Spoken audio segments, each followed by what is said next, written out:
President Pro Temp and to the gentleman from Pampanga, I was going to say I'm out of order in my move, in moving for a point of order, because you cannot have a point of order without stating Why? why. Where is the what's the basis so that the presiding officer can determine whether it's in order or out of order. At hindi naman ako parating out of order, Mr. President, di ba? So I was just trying to explain to my good friend, Senator Pangilinan, we both believe in what we're fighting for, moral ascendancy. So if we pass the resolution in its general form without saying the statements, if there are officials, again, Mr. President, ulitin ko ha, I'm not against Commodore Tariela. For all I know, he did 1,000 good things. Pero yung isa na naka-uniforme siya na may caricature, uncalled for, undiplomatic, hindi official yon. So I would rather, Mr. President, that we make it clear that we cannot vote on a resolution condemning statements, even if you say the nature of the statements without knowing the statement. Last point, Mr. President, the majority leader wanted to clarify, mali ata rinig niya. Ang sabi ko, in the 19th Congress, kaya unanimous yung mga resolution, kasi klaro kung ano kinokondem eh. Yung water cannon, yung claims about territory, etc. And then yung reply ng Chinese embassy was, how do I put it? Kung baga, parang patas, Mr. President, na ano.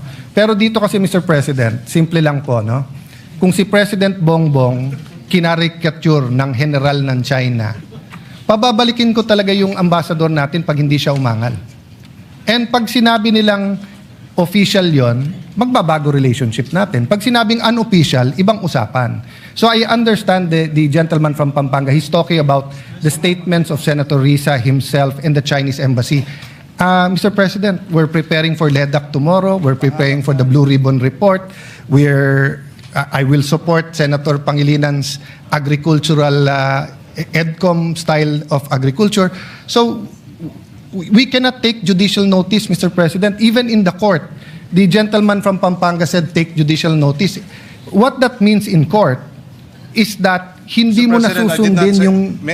yes. Point of order. I did not say judicial notice, Mr. President. I don't know where that came from. I stand corrected, Mr. President. But he said obvious dahil sa nature. Hindi pwedeng ang obvious, Mr. President, because the resolution in its four corners should contain what we are condemning. No? If it's not there, it will be a bad precedent. So may I appeal to the gentleman from Pampanga. Sa lagyan natin nung kung ano yung statements. You don't have to put all. We will accede, Mr. President. I will now read a number of statements from the official website and account of the Chinese embassy. Wait, hold on, Your Honors. If you will be reading it into the records, are you going to put it as an amendment? No, if Mr. you President, are, just for the information of the because instead of attaching it, Mr. President, we will just place it on record so that that will suffice in terms of being able to for provide reference. for reference, Mr. All right, President. let's do it that Mr. way. President, just for comfortability, I'd rather it be an annex or an amendment. Kasi pag binasa lang dito, Mr. President, mahirap eh. Kailangan pagka binunot natin sa bills. Mr. President, it's an appeal. I'm not saying I'm totally correct. But if you look at future resolutions, we want to be able to get the resolution and be able to judge it in its four corners. Hindi yung bubuksan mo pa yung record. So if we're condemning something, so for example, Mr. President, babalik ta rin ko ha, I'm congratulating the Chinese ambassador. Baka naman i-congratulate ko siya na something na laban. Kahit ilagay ko doon, for his magnanimity. There are different interpretations of magnanimity, Mr. President. So I can shorten my interpolation so we can go to the amendments. But Yes, I was thinking of that. Why don't we terminate the period of interpellation and go into the period of amendments and therefore place that on record or an annex or something to that effect? Subject to style, Mr. President, if the good gentleman from Taguig and Pateros will be willing to adopt this subject to style after we manifest what will be included in the agenda, the addendum, Mr. President. Mr. President, I Because don't... my concern, Mr. President, is the good gentleman, of course, that this is prerogative. If he wishes to request it, that a clean copy be produced, and therefore they can go through it, etc., then we will not be able to adopt it today, Mr. President. Maybe not even tomorrow, I don't know, because there might be another reason for Mr. us not to President. adopt it, Mr. President. All right. Mr. Senator. President, this is not a bill, it's a resolution. So, the clean copy, we've done it before on the screen. Yeah, we can do that Wala now. naman second, third reading, Mr. All right. President. In fact, I'm offering to shorten my interpellation. Interpellation. I just All right. have one or two questions about the whereas clause and the resolution clause, Mr. President. Then, but Mr. President, you know, it's not personal and it's not about this topic. It's really about proper order in the resolution. Mas maganda isang bunutan ng resolution. We know what we're condemning. Yes, Mr. President, and we appreciate the points raised by the good minority leader, just as I hope he appreciates that this is the third request to postpone the matter in terms of voting. So I hope he understands we'd like to vote on this matter already. Yeah. Mr. President, not to prolong, but why is there a request to postpone? Because we requested a hearing. And it's very interesting, Mr. President. Ang tinatch pa lang natin, Commodore Tariela, ang tinatch pa lang natin is kung may latches or tinatch pa lang natin certain things, Mr. President. Wala pa nga tayo dun sa territory at saka sovereign rights eh. Di ba? So in the view of the minority, we're not actually delaying, it's speeding it up by discussing it here. Because if you ask me, I'd rather we have a hearing on it. And again, to put it on the record, Mr. President, magkakampi tayo pagdating po sa West Philippine Sea, South China Sea, Mr. President. The chairman of the Committee on Foreign Affairs, the Honorable Tulfo, asked for a ceasefire. And I can see his two hats. As a senator, gusto niyang sagutin in the strongest manner the Chinese ambassador and embassy. But as the chairman of the Committee on Foreign Affairs, he has to have another hat, which is to look at the economic, the cultural, the tourism, other things, Mr. President. So, hindi to pabilisan na mapasa ngayon because rest back nga ito ng Senado eh. So, if it was an argument between Senator Risa, Senator Kiko, and the Chinese embassy, but if it's an argument between the Senate and the Chinese embassy, this escalates it, Mr. President. That's why I'm a little bit cautious on that. So if I have an argument, let's say, with the embassy of Israel or with Iran, same example, puno ng mangga, nag-aaway kami ni Senator Majority Leader, no? And kampi siya sa kanya yung isang gobyerno at nag-away kami. Once I file the resolution, Mr. President, mabigat kahit na ito'y tinatawag lang na sense of the Senate. It's the Senate as an institution eh. So now the Chinese embassy has to deal with that all the way up their chain to the foreign minister, to the member of Politburo in charge of foreign affairs, to the president. So if the Chinese government does the same, it doesn't end to our ambassador, huh? It goes to our foreign secretary, it goes to President Bongbong.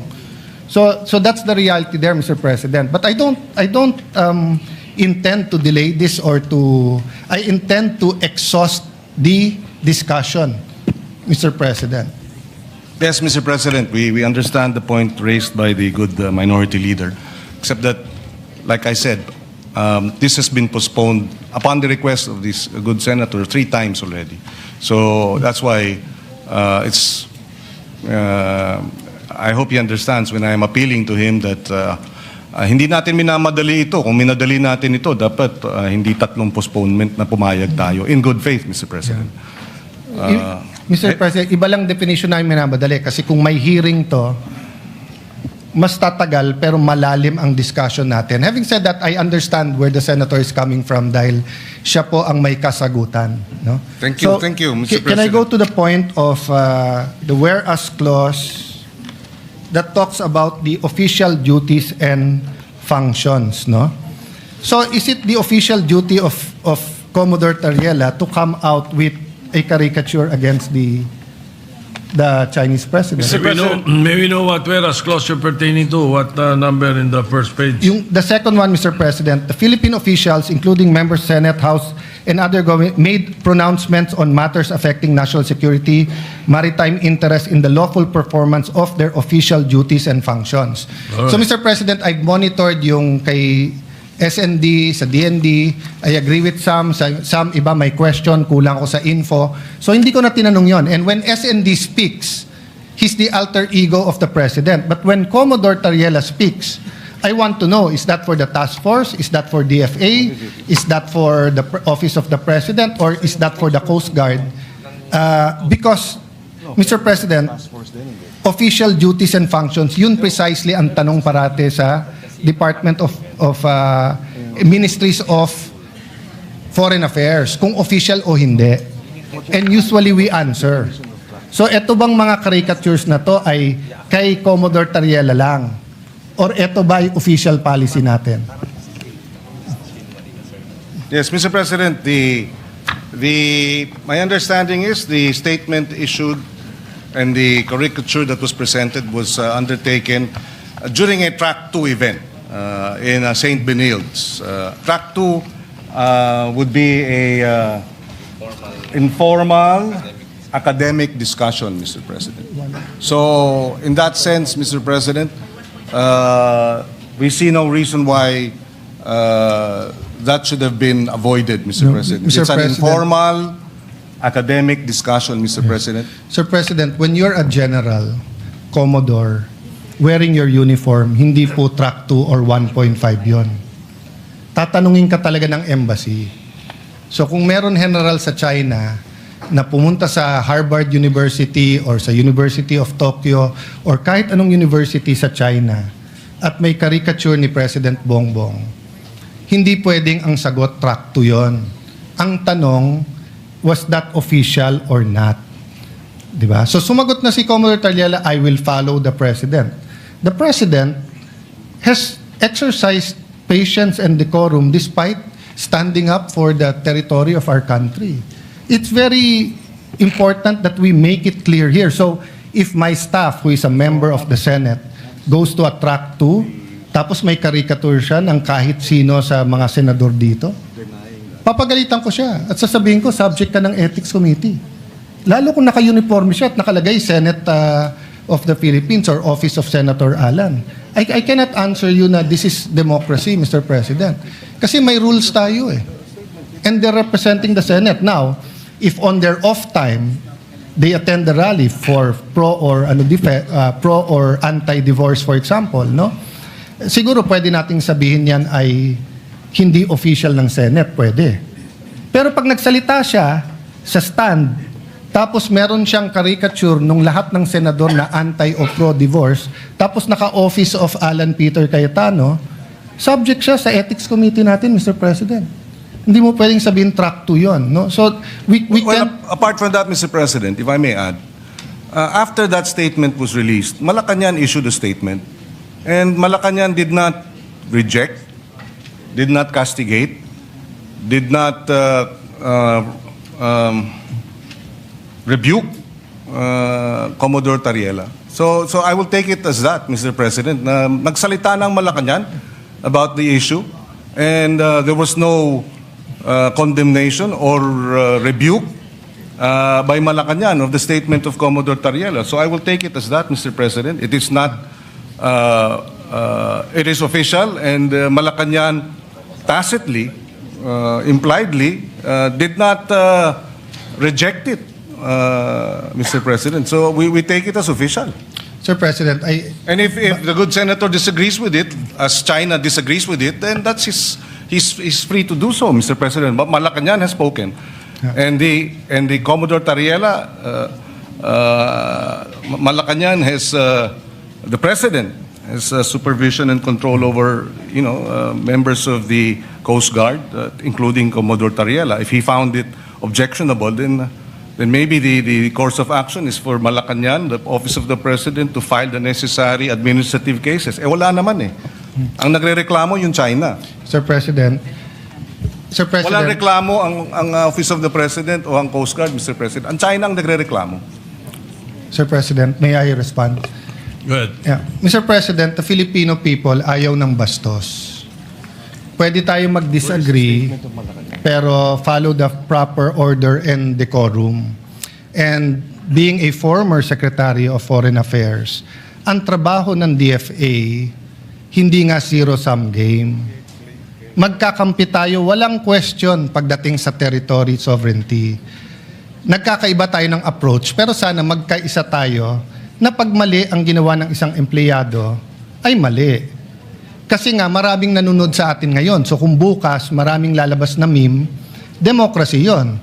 Pero kung staff mismo natin ang magmi-meme sa atin at dito sa session hall, tapos sasabihin natin, pwedeng gawin ng general, pwedeng gawin ng staff, mabigat po yun. Look at the official statement of DFA.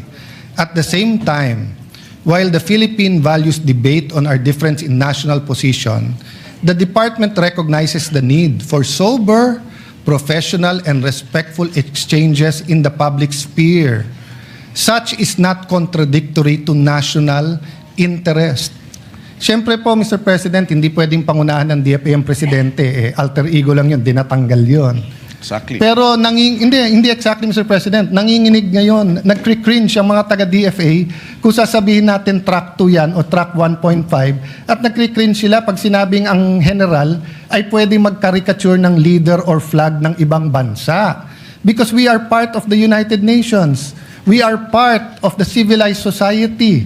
Hindi tayo fraternity na rumble na kahit anong gawin ng ating kasama pag mali. Sa resolution na to nakalagay dyan, performance of their official duties. Bakit napakahirap nating sagutin kung official to o hindi? At Mr. kung mali, President, if I Mr. may. President, may I finish? I allow the gentleman kasi to finish. sasagutin ko na yung point niya. You can answer after me. That is the Okay. decorum here. Do you want to see a meme? Oh, di ba? So, yun nga ang wala tayong bastusan. We follow the decorum, we follow the proper order. But ang sagot parate, China ang umaangal dyan. Wala po tayong angal sa ginagawa ni Commodore Tariela pagdating sa ating national territory. Wala tayong angal po sa ginagawa niyang information campaign. Wala po tayong angal sa pag-build ng Coast Guard, sa pag-aangal sa mga nangyayari tungkol sa skirmishes with the Chinese Coast Guard, no?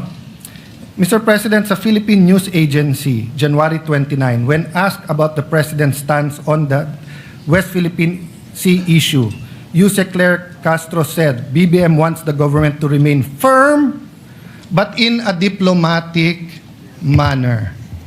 Hindi po diplomatic. Mr. President, Senator Soto knows this. I've been at his side many times, but I've been in his face on the opposite side. When I was minority leader, siya majority leader. This is the first time I had the pleasure na siya ang Senate President ko because I was not in the Senate noon. But never ako binastos ng staff niyo, Senator. Even dito sa mga rumors, etc., pag lumapit ako sa opisina niyo, very diplomatic ang inyong opisina. And I hope my staff din. Sinabi ko rin sa staff ko yun, kahit anong away namin ng mga senador, hindi kayo pwedeng makialam. Nung nagsuguran kami ni Majority Leader, Sergeant at Arms at kapwa senador lang dito, walang sumugod na staff ni Senator Mix, walang sumugod na staff ko. Because may tamang order, Mr. President. So ang problema, maraming nanonood sa atin, bakit ba napakahirap sabihin na Commodore Tariela, 99.9% ng ginagawa mo, tama. Pero medyo sumobre. Medyo naging over-eager ka. Hindi lang si President Xi yun simbolo ng China yun. Di ba? So yes, we're mad about their propaganda, we're mad about their threats, we're mad about what's happening, etc. But you don't want it to be an all-out debate about everything under the sun. You want talks on tourism. You want talks on OFWs. There's also hundreds of thousands of Filipinos in Hong Kong, in Macau, and kahit undocumented, marami din sa Shanghai, meron din sa Beijing. Di ba? So, we want that level of civility. Yun lang naman ang tinatanong eh.